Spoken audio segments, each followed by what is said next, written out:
Well, a little bit about local politics this time. I'm going to speak about local Nova Scotian politics, but I'm sure with a lot of provinces, a lot of people can feel that it's the same in their provinces as well. We recently had change of government from liberal to progressive conservatives, and while a lot of people, including myself, believed that it will bring some sort of change, it didn't. Our new premier stated on his page that before the election that he's new kind of politician, no more broken promises, no more lyings, and so on and so on. Eh, he does it already, and he's only a few months in the government. So, for example, new wave of Omicron, he promised to support all small businesses, and guess what?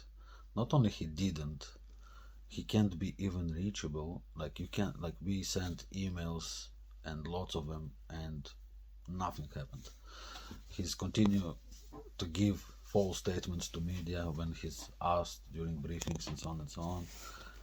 Uh, he's saying that they are assessing it, but they don't assess it because in order to assess it, and he as ex-accountant should know it, in order to assess it, you need to take information, cancellations, loss of revenue, something. He doesn't do anything. He just plays it nice.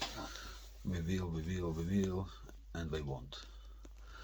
His major point of election was healthcare system, that he really cares and he is going to change it.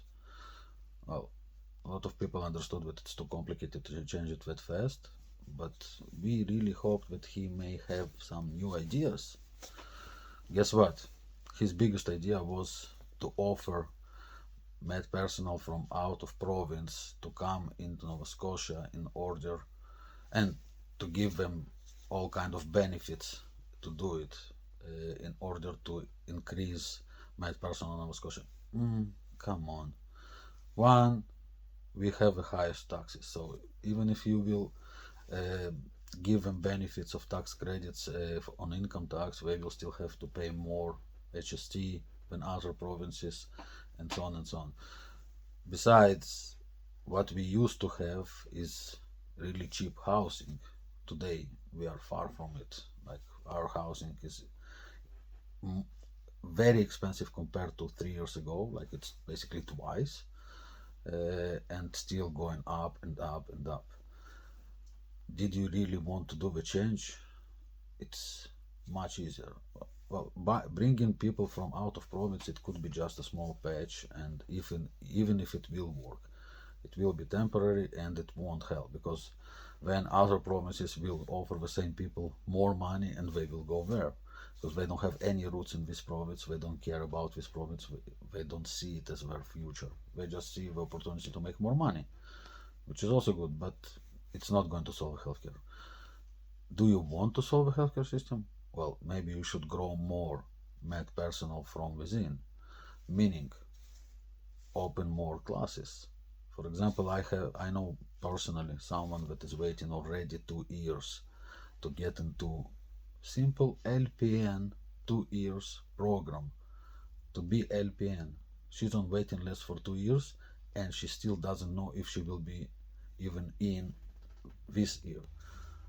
So if this is so huge demand and you have so many people on waiting list, why not open additional intake? Open one more class. So instead of buying med personnel, buy few professors, few teachers, few education personnel, and then grow within the province more med personnel. Same with doctors, same with registered nurses. Uh, Dalhousie now switched from 4 years program to 3 years program for registered nurses in order to increase the amount. It's a great step, but maybe you can do even more. Open new classes, and then few years from now, you will see continuous increase in your med personnel. Makes more sense, no? And it doesn't look that complicated. So why not to do it? Because in order to do it, you really need to care. And I guess our premier doesn't really care, besides that he's saying that he cares.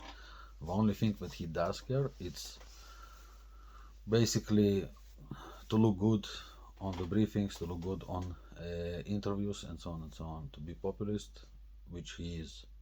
He had time to speak with Kid about his booster distribution program and to make sure that everyone will translate, everyone will show it, everyone will put it on media, but he didn't have time for a month to answer even one email that was sent from our association, from our industry, in order to ask him to help us because he ignored us.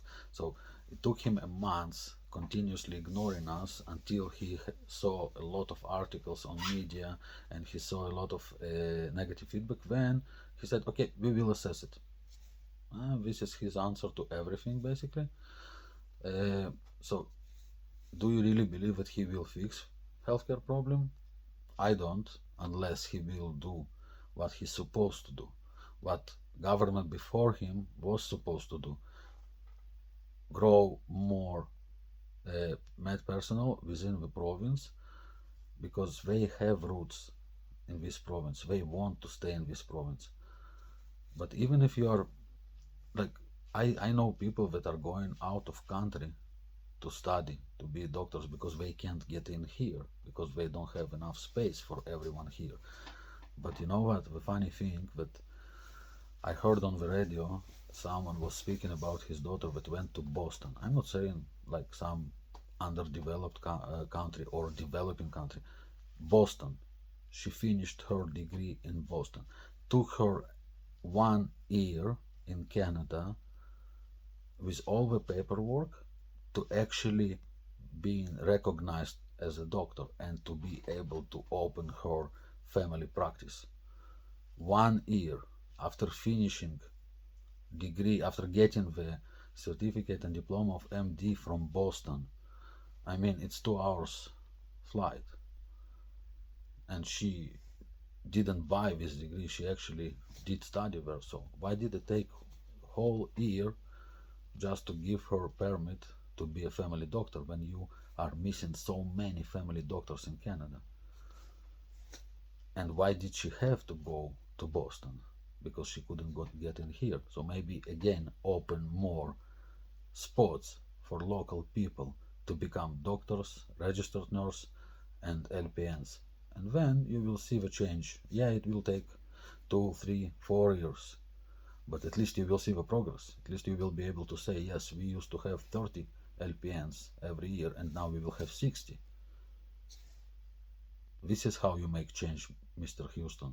Not by just saying, I care and I will fix, by actually fixing something. Thanks.